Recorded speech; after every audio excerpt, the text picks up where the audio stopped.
Thank you so much to our Gemma Soler. I mean, just to give you a little snapshot as to what Aitanna Bonmati did this year for club and country. She was a 2025 Ballon d'Or Femina winner, her third in a row. She was UEFA Women's Euro and UEFA Women's Champions League runner-up. Player of the season at both. She won the Liga F, Copa de la Reina, Spanish Super Cup, and she won the UEFA Women's Nations League with Spain. That was much recently. Of course, our voting came before that. But, I mean, bar none, it's no surprise to see her name here as well. Natalia, what do you make of her making our number one for the third time in a row?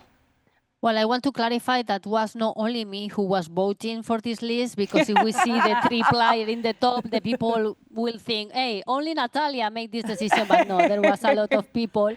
But yeah, I cannot be more happy, you know. Aitanna, I think this is a different player. We are talking about this intelligent and soccer IQ, understanding the spaces. She knows when she needs to run, when she needs to step the box, like here. And in addition, she knows how to score. I think that she is very different. She's a player and teammates. She makes the player as well around her really good. And she has like a other way to see the game. I think she will be a coach in her future, but for me, she continue and still hungry. She continue being humble as well, and I think it's a player that always want to improve. I feel like Aitanna well deserved. It's not only 3 Ballon d'Or, in addition 3 times the best player in a row. I think that the people can see that she's different. The bad thing is like now she's injured, and I'm sure that Barcelona will miss her, but we hope that she can recover very soon. Yeah, 1 of 1 at number 1. But what makes her so different, or what separates her from everyone else, Ali? She's just a generational player, and the way that even Natalia mentioned, just the way that she can understand the game and her movement off the ball, I think, is what is spectacular for me whenever I watch and and I'm analyzing games and just seeing the movement of her runs and sometimes just standing in place, right? And being able to receive balls in specific areas has been truly incredible. So the vision, not only is she willing to do what others aren't, but the vision of the game, her technical ability, because not only is she a tremendous midfielder and she wants to be the connector, but she can also score goals. Right. So I think that's, why she has been the top player for the last 3 years. Yeah, so she's the top player, but we did see Natalia, as you mentioned, number 2 and 3, Mariona Caldentey, Alexia Putellas. Obviously, Alexia knows Aitanna better than Mariona just because they don't play in the same team at the club level. But of course, national team teammates here. Who had a better case for number 1, do you think? Was it Alexia Putellas or Mariona Caldentey? I feel like a Mariona. Mariona won the Champions League, and Mariona for me is a really, really good player. She's very different as well, and she scored goals, and she's very decisive player. We saw her in the final with Arsenal, and in addition with Spain. I feel like she's very versatile player as well. We can see her playing as a winger, sometimes in the midfielder. And I think, Mariona, for me, could have more chances to be in the top than Alexia. Yeah, so obviously for our number 1, I mean, it was pretty divided here on our voting panel as well. And we want to show you quite literally just how divided it was, because when we talk about ranking by total score, Aitanna Bonmati comes in at number 1. But take a look at the ranking by number 1 votes. Mariona Caldentey right there, followed by Aitanna Bonmati, Alexia Putellas, and of course, Temwa Chawinga. But everybody has their different criteria as to why they vote number 1 for each player. We're going to toss it over to our friends in Europe again with Alex Scott. Take it away. Okay, we are excited to carry on this conversation, and I'm going to jump straight in at number 1. Bonmati, does she deserve to be top of the pile once again? Because the last 3 years it's been now.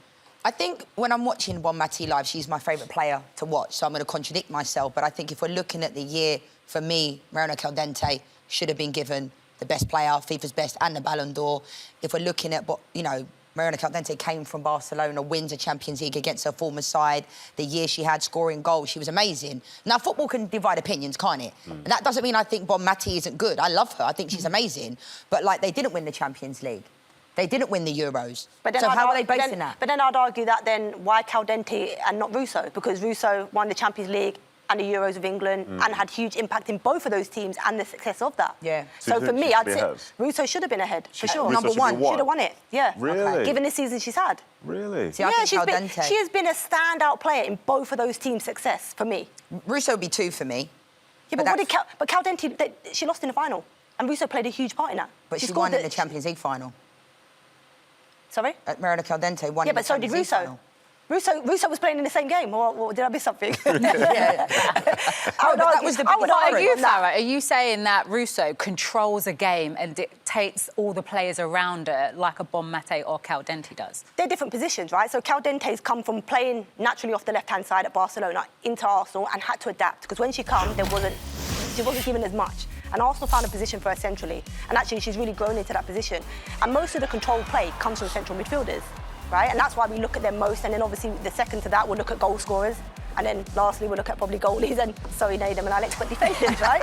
But that's just how the game is. All right, if you score goals at defenders. People are excited by those positions. She doesn't control games by what she does with the ball. The stuff she does off the ball, the way that she can bring players into the game, the way she can score goals. She can do all of that.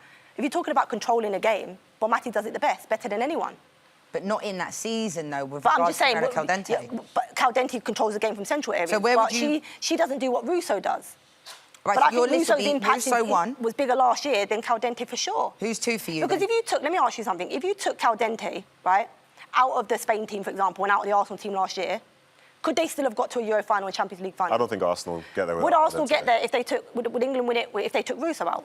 This is all hypothetical. Okay, but I'm just saying... We're agreeing to the same thing, right? Because Nadem just said the same thing. If you take Caldentey out, they don't win. If you take Russo out, they don't win. But I think they can. I think they still can win with Arsenal's central midfielders. Really? Without Why Caldentey? not? I'm not sure. Why not? Nah. So then even on your list right now, Farah, you're looking at this, all 3 of you actually, so you wouldn't even put Putellas as number 2? I'm just saying, off last year's success and the year that Russo had, it shocked me that she didn't win it. I would have put Russo, I would have put Caldentey second, and I would have put Bonmati third. I don't think it would have been as much uproar if Alessia Russo would have got it.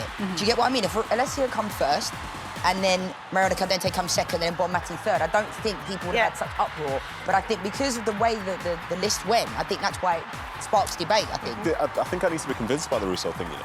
I think I really do. Because I think personally, not to say they're the same sort of player, but I think Arsenal could make do with a Blackstenius. Really? And they haven't done it in how many years with a Blackstenius? But I'm talking also in relation to, say, for example, the Euros final, in which Russo wasn't on the pitch towards the end. She came off quite early in that game. There's a difference, and you know this, Nadem, and you'll know this, between starting and impacting a game, right, and having that success of a team to allow players like Blackstenius, when the game starts to open up, and you can use her profiling of player. Totally I wouldn't have seen her over Alessia. You're not going to start her. No, that's not what I'm saying. That's not what I'm saying. But I'm talking about the impact of Caldentey out versus Russo being out of the team, of the Arsenal team. I think but England are being out worse when Russo's not playing. No one else plays. That's why. And I don't think Spain are worse when Caldentey's not playing. You know, as I look at this list here, one of my issues that I have is like I can't help but play like winner stays on. And as I start with Aitanna Bonmati, right, Alexia Putellas, no. Caldentey, no. Russo, no. And for as much as her season might have been obviously good I'm with you. as, say, others, you still have Aitanna Bonmati. For me, she is the best player in the world. Agreed. It's hard to just move on from Okay, Nadem, sorry then. Looking at that list, do you think when we are doing a list like this, or actually when people are looking at women's football, there's still the hype around players, and maybe that's why some are higher than not, and actually what have they achieved this season or this year then? I think there is that, but within probably all lists that are created about football, you know, because there are some people who are more visible. There are some games which are on prime time a lot more than others. But that's when, like, say, for example, with this list, I don't mind the fact that, say, Chowinga's coming in at number 6, because, say, domestically in England, not everybody's essentially watching the NWSL to be seeing Kansas City Current play on a week-to-week basis, but they see, like, her impact and so on. But I think some of that can be a factor, and I think there are probably 1 or 2 players on this list who sit a little bit too high, in my opinion. Go on, don't sit on the fence. I don't know, like... say, for example, on this, like, everyone here is a very, very good player. That goes without saying. But Chloe Kelly at 19, being one position ahead of Marta, who nearly willed Orlando Pride to the championship game in NWSL, that doesn't add up in my mind. I agree with that. You know I what like Close, top girl, but like, I 100%. agree with that because it's like, and I think she'd probably say the same. When you look at minutes played, like this is a player that has come off the bench for England, come off the bench for Arsenal, and done well. But to be higher, She's done more than certain well. players, She's done more than well. She's amazing. Yeah. No, but I'm saying, but what I'm saying is that I know, and I can't agree. Marta. But what I'm saying is that did you say Marta won the NWSL? No. Oh, in this Year year, before, calendar yeah. year, In this she year, did won a okay. double. Russo, sorry, Chloe Kelly. Russo. Here Sorry. she goes. She's obsessed with Russo. It caught my eye again. Yeah. Chloe Kelly comes off the bench and changes the whole of the Euros for England. Full stop. But you've just said before that Stina Blackstenius coming off the bench. Yeah, no. His impact. But It's easier coming off the bench. That's a fact. it is She said easier to come off the bench, and that's my point. But you've got to have impact when you come off the bench. Right. And she did. Yeah, Absolutely. for had. England, who were one of the two absolutely best sides in did. the whole Close thing, the top, amazing player. But when you look at the list and you look at the I think minutes that's what that they are look played, at, because even if you look further down, and we're going to come outside the top 20, but when you look at Adjiman, 29, she played few minutes for Brighton last season, very few minutes. Right? She was a substitute. She also was a substitute in the Euros. But they're looking at the impact she had in the Euros. That's the only reason she sits at 29. What would that? Was it? So they're just looking at impact made in games. That's how I'm Was it looking at last year or within last year where Marta also helped Brazil win a couple of America? I don't know, 2 years ago, wasn't it? No, it was this year. Does that count? I'm just trying to talk about impact. Does that count? The point is, though, what Al said, like, Marta was consistently on this list, right, for years and years and years, because that was the only name everybody knew. Now, she's back on the list, and I think she deserves to be on it. Whereas previously, she'll probably tell you herself, she went through a period of time where she wasn't... Marta's my favourite ever player. Greatest for me, the GOAT. When people talk about the GOAT, Marta all day long. But she was on this list because of name. I think we have moved on a little bit. It could still be better, though, Al. You know, we talk about the visibility. Like, I do think this list... We could debate. We're going to debate it till next. I was going to say, there's too many good players Here we to go. debate, right? We're running out of time. But what preference. this list does do every single year, it gets stronger and stronger, and it allows for these debates. Some people are going to be happy, some people not. Farah is going to calm down right now, and we're going to sort her out. Thank you so much, everyone. All right, Natalia, speaking of Aitanna Bonmati a little bit more, I know we mentioned the fact that she'll be out for the next 5 months. And is she still your number one? Of course, no doubt. I think she can be out 5 months, but she will continue being there because all the things that she provides are ready, right? It's not only these next 5 months. I'm sure that Barcelona will miss her and we will miss her, but it's not only these next 5 months. And we hope we can see her in the final of the Champions League. I say that. Let's see. Well, we hope to see you very soon, Natalia, with us here on Futbol W. Thank you so much for hanging out with us on such a special show. Yeah, thank you, ladies. It's a big pleasure.